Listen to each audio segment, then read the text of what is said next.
การศึกษา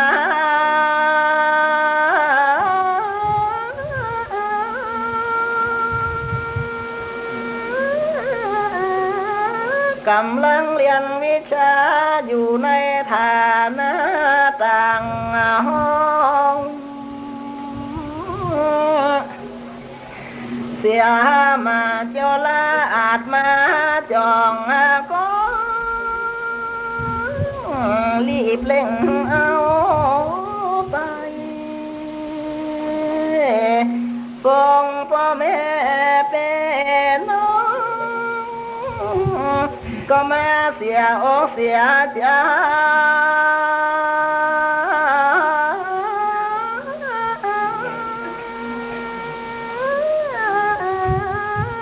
แสนที่อะไร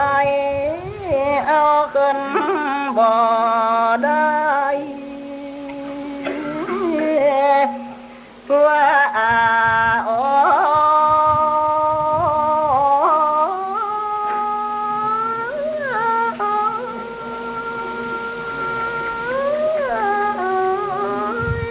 ลูกแก้วแก่นนาทายพ่อสั่งบ่อยู่มัน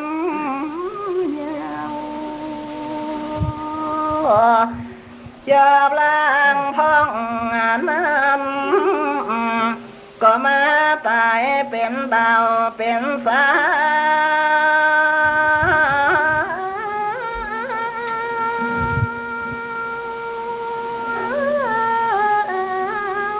มกสมเปิงเป่า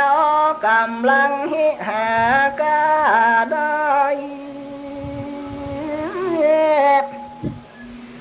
ห้องพ่อแม่พ่อหากู้ครองมันเอาก็ปล่อยมาลานาไป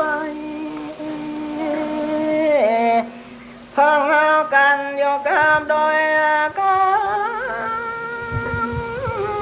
บ่เหมือนนานสักน้อย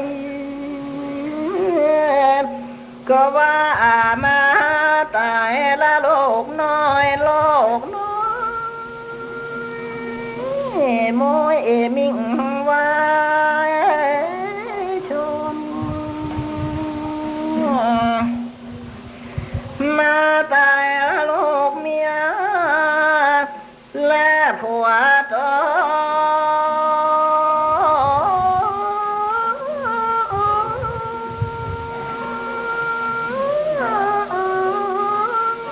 รักฐานเมื่ออยู่ยังคน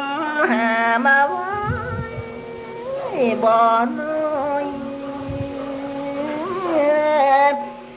ตายแล้วเจ้าตัวคนเดียวซอยลอยบ่ได้ทรัพย์สิ่งของไปตัว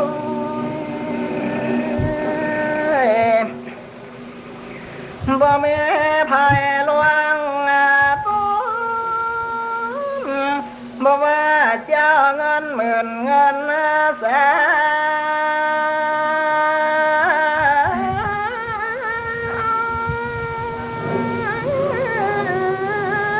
นบ่มีภัยเสื้อแตนแลกเอาชีวิตไว้ได้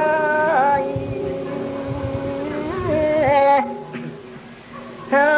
ได้จำเจอไว้กูน้อยใหญ่ยิ่งใจองค์พระภาวนาสอนสั่งไว้ว่าจะได้ลาสาใจ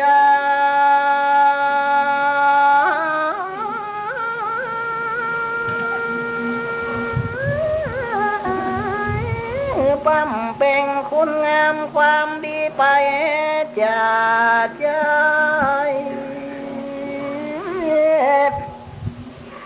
ถ้าได้เลีบก็ตามมาไว้เสียเมื่อใจยังก็ถ้าปวดยาตา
ขอ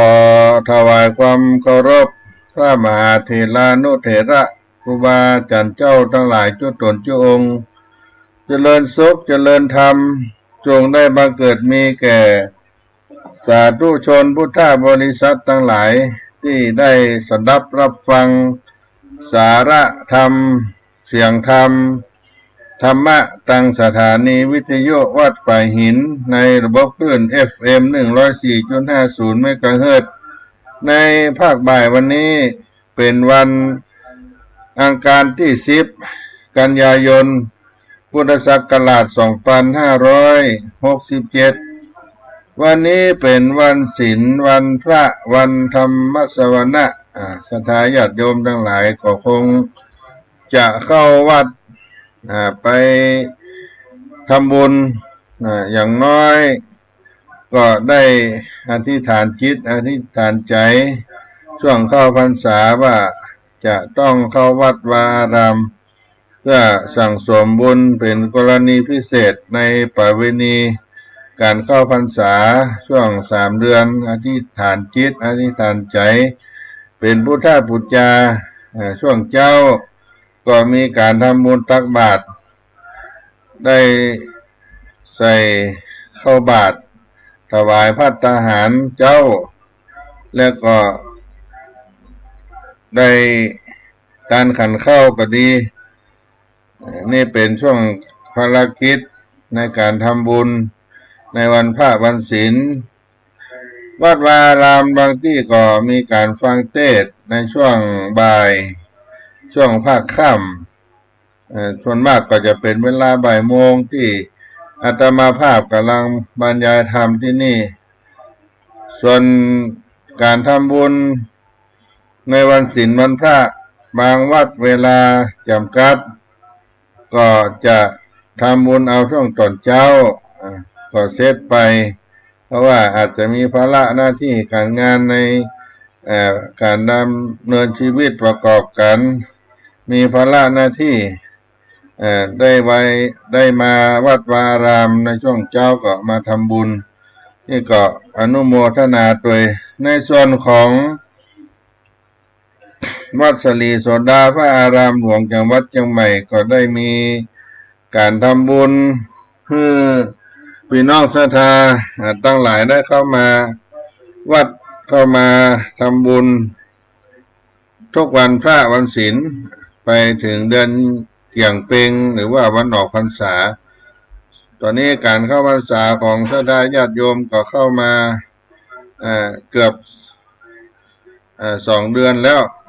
ก็ได้เดือนปลายก็ทำบุญ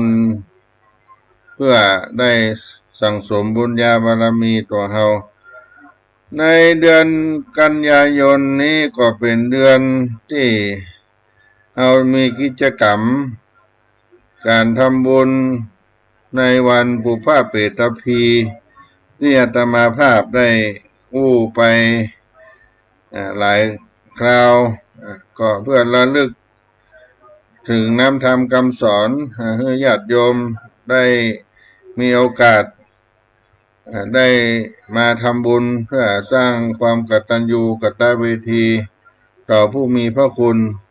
เพราะฉะนั้นในเวลาแห่ง7 วันในภายภาคหน้าก็จะมีการทำบุญ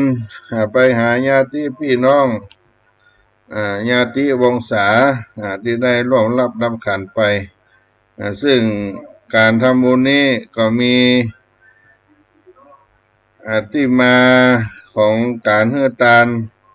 ในติโลกุตตสูตรที่ว่าอาทาสิเมอากาสิเมยาติมิตาสาขาจะเมที่เราได้ยินคณะพระสังฆเจ้าทั้งหลายเปิ้นได้กล่าวเป็นอนุโมทนาเป็นภาษาบาลีก็คือว่าท่านทั้งหลายที่ได้ทำบุญเพื่อได้แผ่บุญกุศลไปให้ผู้ที่ล้มหายตายจากเอาตนภาคหน้ากลาไกลไปสู่พระโลกไปหน้าเอาได้ทำบุญมีความเลื่อมใสตั้งหน้าทำด้วย หวังกุศลคุณงามความดีให้มาก แผ่กว้างให้แก่ฝูงแก่ผู้มีคุณนักปราชญ์เปิ้นกล่าวว่าเป็นกตัญญูกตเวทีให้ผู้มีพระคุณมีพ่อแม่ครูบาอาจารย์ที่ปฏิบัติดีปฏิบัติชอบประกอบด้วยความเคารพนับถือความรักความเคารพความรักในครูบาอาจารย์ในพ่ออุ้ยแม่หม่อนสามีภรรยาลูกเต้าได้เกิดถึง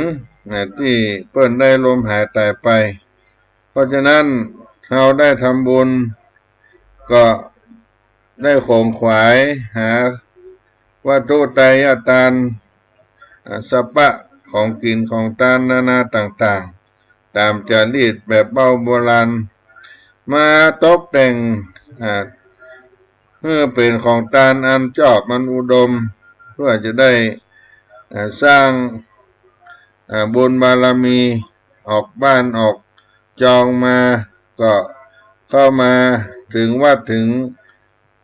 อารามสถานที่เป็นแดนแห่งการทำบุญสร้างกุศลอันมีพระพุทธเจ้าเป็นเก้าเป็นประธานมีพระสงฆ์เป็นผู้เป็นเนื้อนาบุญได้รับบุญกุศลนั่นก็เป็นเรื่องที่มีมาในปุพพะเปตพีตกินาทานคือว่าการกระทำให้ทานตั้งบุญอุทิศส่วนบุญส่วนกุศลไปให้ผู้ที่มรณาตายไปสู่ปรโลกไปหน้าขอให้อานิสงส์ที่ได้ตานี้ให้เขาท่านทั้งหลายได้พ้นจากที่ยากได้ภาคจากที่ผานให้ได้สุขสำราญประโยชน์สถานั้นวิเศษด้วยให้ละเปรตจากการเป็นเพศนสุรกายให้ได้บุญทั้งหลายนี้ให้ได้รีดมั่งจากทุกข์ทรมานที่ได้ไปสู่ยังเปรตทั้งหลายเพื่อให้ได้พ้นจากที่ภาคได้พ้นจากที่ยากภาคจากที่ทุกข์ให้ได้สุขสำราญซึ่งมีในอดีตการที่พระพุทธเจ้าเขาได้ประทับอยู่ในแก้วกู่มหาวิหารได้สถิตสำราญอยู่ที่ห้านก็คือสถานที่นายนาทะปิณฑิกมหาเศรษฐีได้สร้างถวายเป็นทานเมื่อก่อนก็ได้ปฏิบัติตนโปรดภัยสาธุชนทั้งหลายที่อยู่ในสถานเมืองบ้านเมืองที่นั่นก็เมื่อนั้นยังมีพราหมณ์ผู้หนึ่งนามภากตชื่อไว้ว่าจานุสโสนีอยู่ในสาวัตถีใหญ่กว้างก็มีความสลั่งสังกาว่าคนนาอันตายลาละภาคกายกาว่าญาติที่กามนหมู่จู้ผู้กู้ยิงใจทั้งหลายเขาก็มาคงควายตกแต่งยังเข้าน้ำปัจจัยเพื่อได้อุทิศส่วนบุญกุศลไปให้ผู้ตายพราหมณ์มีกรรมสังกาในใจบ่แล้วก็จริงเข้าไปไหว้พระตนแก้วสถาองค์พระสัมมาสัมพุทธเจ้าก็กล่าวว่าพันเตภควาข้าแต่พระพุทธเจ้าอาหังนั้นว่าข้านี่เล่าหากสังกาด้วยมีปัญญาสันลังว่าเขาเหล่านั้นเตตานหายังหมู่วงวานพี่น้องอันด้วยอันมาพร้อมเพียงกันได้ตกแต่งดาตานหลายสิ่งดังเข้าน้ำยิ่งปัจจัยแล้วก็ไปอาราธนาภิกขุสังฆาสามเณรตนมีศีลใสสะอาดมาสู่คาวาสเยาว์เรือน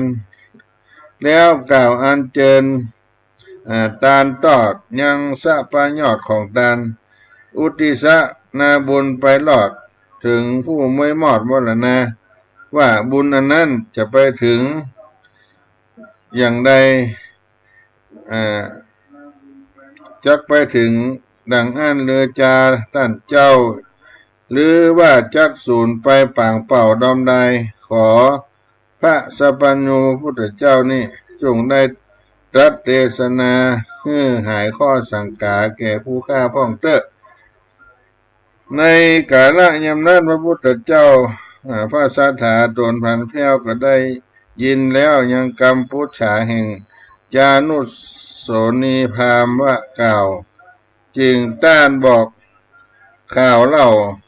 ก็กังขาว่าดูแลต้านพราหมณ์บัดนี้ต้านมาผ่าลบเรื่องของตาลอันหมู่ลูกหลานพี่น้องได้มาตกแต่งย่องดาบุญเพื่ออุทิศกุศลไปหายังญาติกาผู้ตายจากเอาตนภาคหน้าเมื่อมอนบุญกรรมหลอนมีได้แต่งสร้างพระบุญนั้นจักช่วยกรรมตันตีเกิดนาบุญอันดีผ่าเสริฐไปเกิดในย่านฟ้าไปบนเสวยสุขผลมีมากบนผาศาสตร์แก้ววิมานคำบ่มีอันอึบหันกันอยากเสวยสมบัติมากเหนือหลายแม้นว่าแต่งดาตานเตตอดบุญนั้นบ่ไปรอดไปถึงหลอนเขานั้นอยู่เมืองคนเมื่อก่อนบ่หอนได้กระทำดีไปลักกวนกีเข่นฆ่ากระทำกรรมหยาบจ้าตาลุนบ่ฮู้จักบุญจักคาบบ่ฮู้บุญจักบาปได้กระทำบาปเหลือหลายกันว่าเขาตายดับขาดก็ได้ไปเสวยบาปในอเวจีเสวยทุกข์ขีลำบากไฟหมู่ไม่อาบเต็มตัวถ้าลงทุกข์มัวขนาดก็ได้เสวยวิบากแห่งไผ่มันล้างพ่องเป็นสัตว์ตาลิสานน้อยใหญ่เป็นต้นว่าเป็ดไก่หมูหมาฝูงอันกามานี่มีมากได้เสวยวิบากกรรมหลายแม่นจักกระตามบุญให้ตานไปมากพละผลบุญอันนี้หากบ่ไปรอดไปถึงพราหมณ์ไปถึงและต้านพราหมณ์เหยคนเก่าๆแก่ต้านพราหมณ์หนึ่งอีแล้วก็ยามนั้นพราหมณ์จานุโสนีพราหมณ์ก็จึงไหว้สาถามพระพุทธเจ้ากล่าวว่าพันเตข้าแต่พระพุทธเจ้าแม้นว่าตาลนั้นบ่ไปรอดไปถึงบ่ไปเติงยังสัตว์นรกสักเผ่าคือว่าหมู่เขาอันกระทำบุญก็จักได้กุศลหนุนไปเกิดในที่ผาเสริฐบนสวรรค์ได้เสวยของทิพย์อันนั้นมีมากยุตั้งได้เสวยสุขอันหนึ่งคนเฮาเกิดมาในมนุษย์โลกย่อมบริโภคด้วยปัจจัยถึงกระทำบุญไปให้เขาบ่รอดบุญอันนั้นก็จักตกทอดที่ได้จาพระพุทธเจ้าก็ได้กล่าวแก่พราหมณ์ว่าพระนาบุญหลายสิ่งที่เฮาได้ทำนี่ก็บ่ได้ลู่หลิ่งสูญหายบุญนั่นก็จักแผ่ผายไปหายังญาติกาทั้งหลายอันเขาเจ้าควรได้อยู่ช่วยอนุโมทนาแม้นตานนั้นนาไปบ่รอดบุญนั้นก็จักตกทอดมาถึงตนบุญก็จักมาได้ถึงตนเมื่อผู้กระทำตานได้เสวยผลแผ่กว้างบุญนั้นบ่ลิดมั่งโดมใดต้านพราหมณ์มันเป็นอย่างนี้นะพระเจ้าบุญได้กล่าวอันว่าพละนาบุญตานทั้งหลายก็จักแผ่ผายไปรอด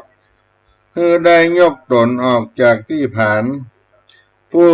กระทำการตั้งบาปยามเมื่ออยู่มนุษย์เมืองคนกันว่าดับจิตตนก้อยกาดเอาตนภาคห้องเมื่อมอนแม้นว่าหลอนเอาตัวไปเกิดในกำเนิดเป็นตาวิสัยได้ตายเป็นผีเป็นเพศได้เส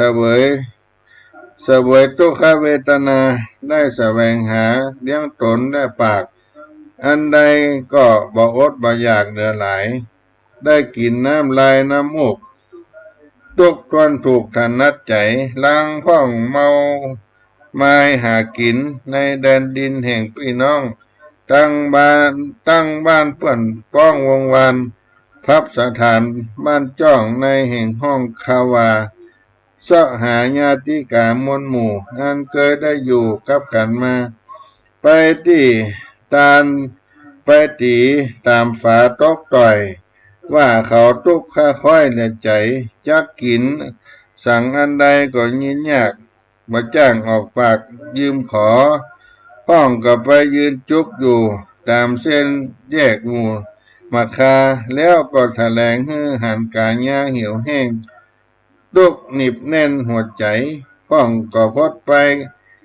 กายบ้านเก่าจักฮื้อญาติเป่าดานหาหมู่เพศแสวงหาไปมา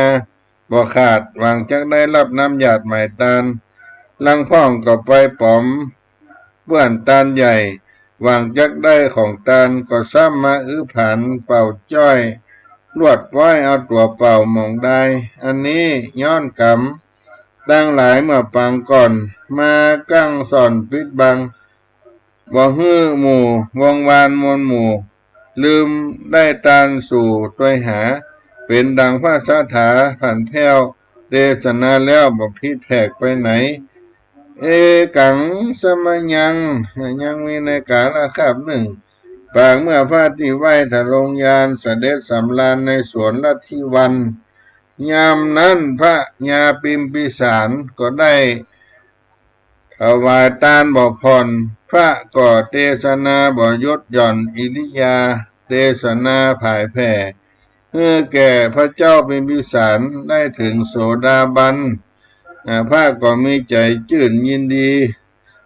ในธรรมแห่งพระพุทธเจ้าก็จริงกระทำให้ตาลปางใหญ่ตามมรรคไฟแห่งศรัทธาเสวยโภชนายิ่งยอดเครื่องอาโภคหลายประการยกงอเป็นตาลไปหน้าเพื่อให้พระนาบุญอันอยู่ท่ากระตนเต้าบ่ได้อุติสาผลไปหลอดย่างหมู่ยอดวงวานผูงอันมรณาการตายจากละตนหนีผ้าไกกามีในวันหนึ่งในกลางคืนลัตติยามมาไข่ยามนั้นฝูงเพศใหญ่วงวานก็พากันมาสู่สถานนิเวศแล้วก็สำแดงเหตุนานาพ้องตบต่อยฝาร้องให้ล้างพ้องก็ได้เป่าโยนลงเสียงตกในขงดังมีก้องก็เป็นที่ปุ่นอัศจรรย์พระเจ้าเป็นพิสารก็จึงได้สลั่งสังกาได้รับความทุกขเวทนากว่าในสิ่งนี้ก็จึงเสด็จไปน้อมนมัสการขับไหว้พระพุทธเจ้าด้วยเหตุอันใดเกิดเหตุการณ์ดังนี้พระสัมมาสัมพุทธเจ้าพระองค์ก็ได้กล่าวว่าดุลามหาราชเสียงอันเป็นเสียงที่ได้ยินนั่นเป็นเสียงเพศตั้งมวลอันเป็นคัตติญาวงศาจาตุล้วนเป็นเครือญาติแห่งพญาปิมพิสารฝูงเพศที่ได้มามากนานาบ่น้อยอยู่กันเป็นถ้อยตามลัทธิวันเพื่อหวังจักกินของตาลแห่งมหาราชเพศเหล่านั้นอึบอยากกันนักหนาเหตุว่าพญาพิมพิสารอุทิศตาลไปหน้าเต้าบ่ได้หยาดน้ำเพื่อแก่เปรตทั้งหลายจึงได้มีความเสียใจมองเป่าทุกเล่าผ่านอดการอาหารหิวหอดแต่ยามเจ้ารอดถึงเย็นเพศยากเข็นอยากหมู่เขาหากเป็นญาติกาแห่งพญาเมื่อก่อนบัดนี้ก็จึงได้ติดตามมาสู่สถานนิเวศแล้วก็มาสำดังเหตุให้พระองค์ได้ฟังมีเสียงร้องร่ำให้เพื่อจักฮื้อพระเพื่อจักฮื้อพระเงาไทยถวายตาลบุติสาบุญการฮื้อเลี้ยวรีบหมู่เพศก็จักเอาตัวหนีพีกไปไกลแล้วก็ไปอาสลัยที่เกิดอันผาเสดเป็นที่ดีและพระเจ้าเป็นวิสารก็น้อมนมัสการขับไว้ลาพระพุทธเจ้าไปอยู่ยังผาศาสตร์แล้วก็ออกปากให้เสนามาตกแต่งห้างดานของตานหลายอย่างให้เป็นเครื่องของตานมีโภชนะอาหารมวลมากตั้งเข้าปิ่นนิบัติ เป็นตาลแก่พระพุทธองค์คำเป็นเก้าถ้าหลับต่อเต้าปีกูตั้งหลายอุติสาผายบุญแผ่แล้วหยาดน้ำตกแต่แผ่นธรณีว่าขอบุญอันข้าได้ทำนี้อันวิเศษขอน้อมเนตรเตนาตาลขออธิษฐานไปรอดยังฝูงเจ้ายอดญาติกาขอให้จุงได้โมตนาจมจื่นใจหอมหื่นในกองบนนิเตอร์ในรัตติญากลางคืนนั้นมาควายยามนั้นหมู่เพศก็มาสำแดงตนแหงล่ำอ้วนมีเนื้อตัวล้วนขาวใสบ่มีผืนแผ่นใบเสื้อผ้ามาปกห่มย่องปัญญาก็มาสกต้องอัศจรรย์ว่ากันอย่างนี้ก็จังมีเหตุด้วยอาเพศสันใดก็จริงรีบเสด็จไปถามพระพุทธเจ้าพระพุทธเจ้าก็ได้กล่าวว่าเพศที่มาสำแดงนั้นด้านหากเฮือตาลเป็นปัจจัยเข้าน้ำไหลยิ่งด้วยใจหลิงรู้ศรัทธาก็ได้มีวัฏฐาแผ่นผ้ามาน้อมหน้าเตตันเหตุนั้นฝูงวงวานหมู่เพศจึงได้รับด้วยเหตุอาหารจริงตุ้ยดีงามผุนพอว่ามีผ้าปกห่อกายาเขาจิงปากันมาบอกกล่าวทะลิฮือต้านเต้าได้หันยามนั้นพระเจ้าเป็นพิสารก็มีปิติบานจื่นสู้แล้วก็วันตากับอำลาพระพุทธเจ้าเข้าสู่พระราชนิเวศแล้วก็บอกเหตุให้แก่เสนามาตว่าให้ได้แต่งผ้าจีวระจีวรเป็นตาลผ้าผืนงามสีเหลืองงดงามแล้วก็อัญเชิญเข้าไปสู่ในลัทธิวันย่อถวายตาลไปหลอดฝูงหมู่เจ้ายอดเปตตายามนั้นเพตตนารู้แล้วเพตนานาทั้งหลายก็รู้แล้วก็มีใจผ่องแผ้วยินดีมีกายวจีงามสะอาดด้วยพละผลอันได้มาอุดหนุนเฮือได้มีตนนุ่งห่มผ้างามสะอาดก็จริงป้ากันไปสู่ภาษาไปบนนำเอาตนไปเกิดในจันฟ้าเลิศตุสิดาก็ด้วยบุญกุศลอันพระญาพิมพิสารได้เฮือตานยามนั้นพระเจ้าพิมพิสารก็จึงนมัสการขับไหว้ยังพระพุทธองค์ว่าเข้าไปโปรดเปตตาด้วยตาลเตตอดคือเอายอดผ้าเหลืองลมพัดสมเปิงเปียงแห่งสมณเพศอุทิศะเพื่อแก่เพศญาติกาจักเป็นสันได้จาบทแจ้งขอพระจริงแซงเทศนาพระสถาพระพุทธเจ้าตนเป็นปิ่นเงาถลงธรรมก็สำแดงให้พระมหาราชดุลามหาราชอันว่าผ้าย้อมฝาด3 ผืนด้านได้ตาลงามสะอาดนำมาสู่อาวาสเตตานแล้วหยาดน้ำวางไปหลอดฝูงเจ้ายอดเปตาฝูงเพศก็อนุโมทนาแล้วก็กาดเกี้ยวไปสู่สวรรค์อยู่สุขเต็มตันยอดยิ่งได้เสวยพระลามีหลายมากมีนางฟ้าหากยังยายบนวิมานใสสะอาดในภาษาไปบนเป็นเทวดาตนวิเศษก็ด้วยเหตุอันได้อนุโมทนายังบุญอันพญาตาลไปหลอดบุญอันยอดจอดถึงเขาจึงได้เอาตนไปเกิดในห้องฟ้าเลิศเมืองสวรรค์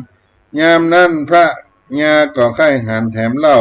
ว่าญาติเก่าอยู่กันฉันใดก็จริงยกมือไหว้พระพุทธเจ้าได้กล่าวถามยังพระองค์ธรรม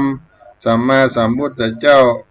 ข้าไข้หันเพศทั้งหลายอันได้กับกายเมื่อเกิดในจันฟ้าเลิศไปบนขอพระจุงได้แสดงผลให้แจ้งเพื่อให้แน่นใจเรายามนั้นพระพุทธองค์ก็บังเกิดหันแก่ปัญญาบิมพิสารได้พอได้หันยังหมู่เพศที่ได้กายกับเพศเมื่อบนเป็นเทพบุตรเทวดาตนองอาจอยู่บนภาษาวิมานคำพระก็จริงไปลอดเสด็จไปห้องไปบนว่าดูลา เทพบุตรเทวดาตนวิเศษอันได้กายจากเพศเดิมอ่อนการว่าท่านได้ยินคำกล่าวต้านจุ่งรีบลงมาในของเขตอารามแห่งนี้เพื่อให้โกฏฐากตะได้โปรดยังพระเจ้าเป็นพิสารให้ได้แก่บานจมจื่นได้พละอันตื่นยอตานยามนั้นเทพบุตรเทวดามวลหมู่อันสถิตอยู่วิมานคำก็ได้ยินยังกำไขกล่าวแห่งท่านเจ้าสัพพัญญูตนเป็นครูเอกอ้างเขาก็รีบลงมายังมหาราชวันนาแก้วกูแล้วเป็นที่อยู่แห่งพระสถาก็อภิวันตาขับไหว้พระพุทธองค์แล้วก็สำแดงตนให้แจ้งยามนั้นพระพุทธเจ้าก็จึงแซงไขจ๋าว่าดูลามหาราชอันนี้หากเป็นวงศาอันเป็นเปตาเมื่อก่อนบัดนี้นาสอนจำตันได้พ้นจากการเป็นเพศเอาตนกับเพศหน้าไปบนในเมืองสวรรค์ก็เพราะว่าหน้าบุญแห่งมหาราชเจ้าได้อุทิศหยาดน้ำไปถึงกาลาเติงมาไข่จึงรวดได้ถึงสุขและยามนั้นพระเจ้าเป็นพิสารก็มีใจเจยบานจมชื่นสนุกต้องตื่นในกองบนได้หันญาติขับขุนพ้นจากความเป็นเพศในห้องอบายเทพบุตรเทวดาหลายมวลมากจึงไว้สาโอกาสว่าดูลามหาราชตนเป็นเงาแห่งปัจจาด้วยอันคาดทั้งหลายพ้นจากเพศก็ด้วยเหตุตังบุญอันต้านได้หนุนภายแพ้ได้หยาดน้ำเตตันถึงยังหมู่ข้าอันเป็นวงวานตายจากเอาตนภาคแห่งห้องเมืองบนบัดนี้เอาตนไปเกิดห้องเลิศเมืองสวรรค์พละบุญเตรียมตานบ่ภาคก็ด้วยเตจ้าแห่งพระบาทราชาได้กระทำมาบ่เหือดจึงได้บังเกิดถึงสุขเอาตนสนุกบนจันฟ้าหมู่ข้าตั้งหลายก็ใจบานขอพระองค์การที่ไหวจุงได้อยู่สดสดีเทพบุตรเทวดาทั้งหลายก็เมื่อปอนแก่พระเจ้าเป็นพิสารแล้วก็อำลาขึ้นไปสู่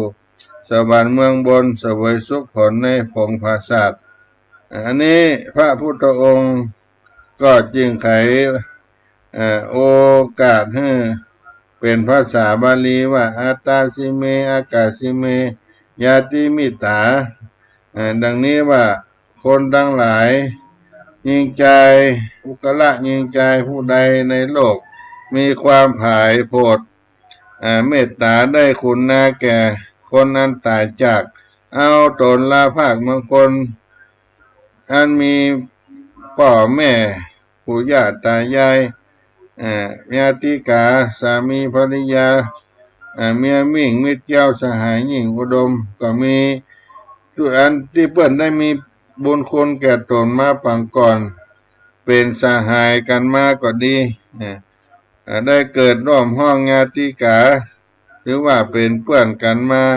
ก็บอกวันลาละประมาทเมื่อได้หยาดน้ำยอตานโอทิสาบุญการไปรอดแก่ฝูงเจ้ายอดเขาขุน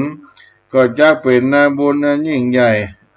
อันอาจได้เป็นดีได้เป็นดีได้พ้นจาก ความเป็นผีเป็นเพศ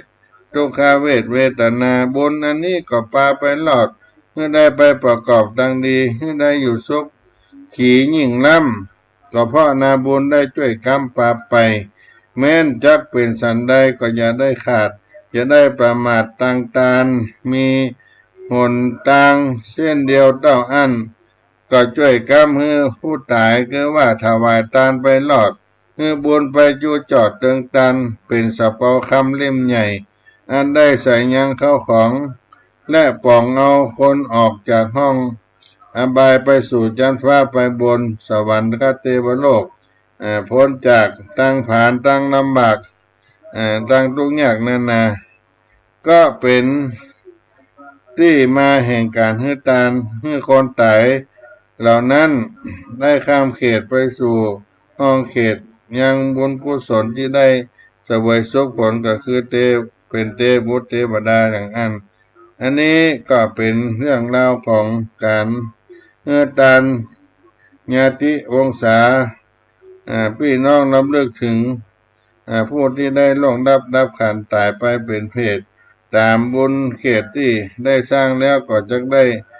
ให้พ้นจากที่ยากภาคจากที่ผ่านได้สุขสำราญในสวรรค์ชั้นฟ้าเทพบุตรเทวดาบังเกิดขึ้นกับเขาได้เสวยสุขตามที่พระเจ้าเป็นพิสารได้ให้ทานในธรรมอันได้กล่าวไว้ที่พระพุทธองค์ทรงได้แสดงแก่พระเจ้าเป็นพิสารก็ได้นำเอามาผู้มาจ่าให้พี่น้องท่านทั้งหลายได้สดับรับฟังในวันพระวันศีลในวันนี้เรื่องอานิสงส์แห่งการให้ทานแก่สัมปันธวงศากนาผู้ที่ตายไปในกาละวันนี้ยามนี้ก็พักกันสักกรรมกันเนาะได้ฟังคีตะธรรมเสียงธรรมวัดสลีโสดาพระอารามหลวงในรายการสถานีวิทยุคลื่น FM 104.50 เมกะเฮิรตซ์วัดฝ่ายหินมหาวิทยาลัยเชียงใหม่ในเสียงธรรมวัดสลีโสดาพระอารามหลวงจังหวัดเชียงใหม่เนาะ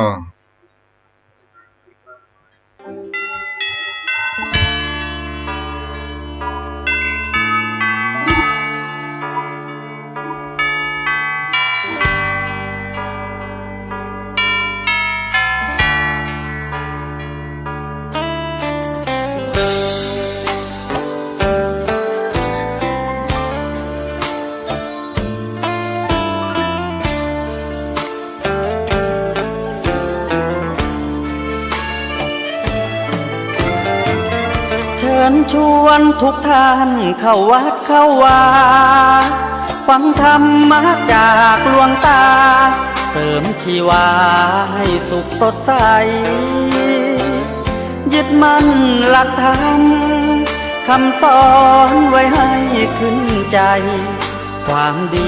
รีบทำกัน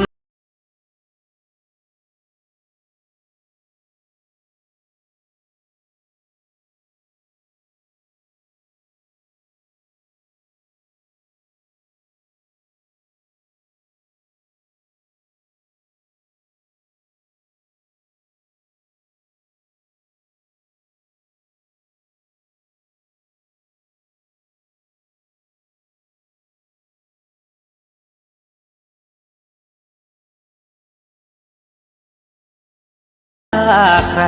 ช่างสมัยก่อนประทับใจปู่ย่าตายายวันพระไม่เคยเบื่อหน่ายจำได้ไม่ลืมสักครั้งเหตุใดวันนี้มีคนเข้าวัดน้อยจังอยากให้เหมือนก่อนอีกครั้งฝากความหวังกับคนรุ่นใหม่เชิญชวนทุกท่านเข้าวัดเข้าวารับศีลรับพรหลวงตาเสริมคุณค่าให้กับจิตใจกระทำความดีเรื่องนี้ไม่ต้องอายใครว่างจากการงานเมื่อใดเชิญชวนท่านไปทำบุญ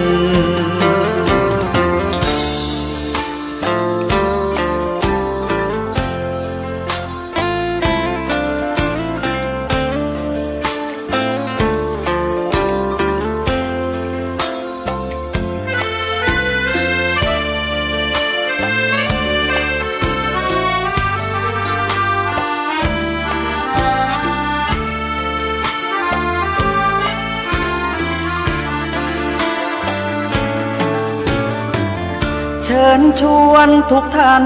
เข้าวัดเข้าวารับศีลรับพรหลวงตาเสริมคุณค่าให้กับจิตใจกระทำความดีเรื่องนี้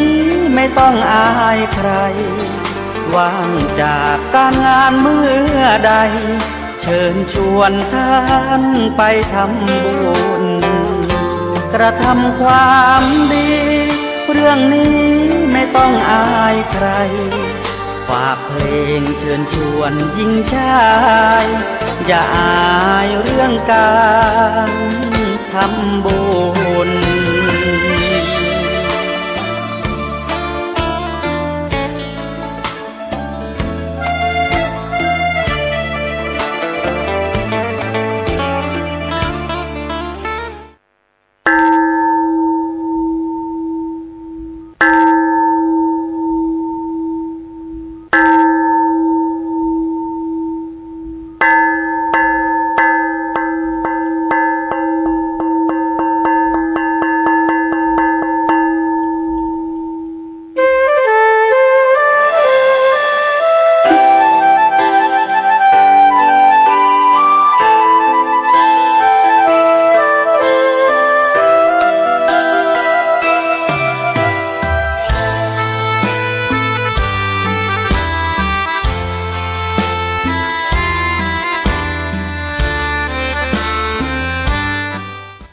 ก็มาถึงช่วง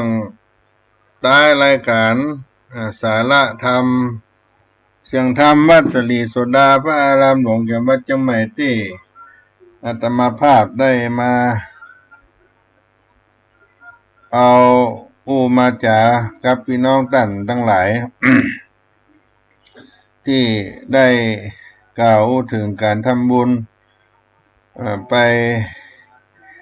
ในช่วงต้นรายการ